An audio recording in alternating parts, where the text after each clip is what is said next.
In digital Marathi, जनतेच्या हक्काचं व्यासपीठ। उत्तर प्रदेशातील दहशतवाद विरोधी पथकाने बदलापूर शहरात सोमवारी एक मोठी कारवाई करत कथित संघटनेशी संबंध असल्याच्या संशयावरून एका डॉक्टरला ताब्यात घेतले आहे। ही कारवाई स्थानिक पोलिसांच्या मदतीने गुप्त पद्धतीने पार पडली।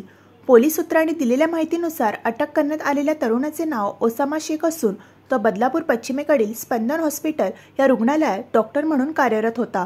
उत्तर प्रदेशमध्ये सुरू असलेल्या एका संवेदनशील प्रकरणातील आरोपींना ओसामाने ऑनलाईन मार्गदर्शन केल्याचे तपासात उघड झाले।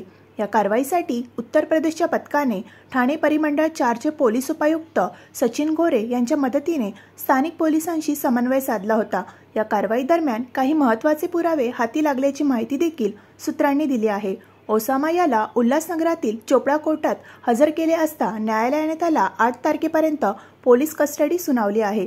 सदरची कारवाई उत्तर प्रदेश ATSचे पोलीस उपाधीक्षक सुशील सिंह यांच्या पथकाने केली आहे।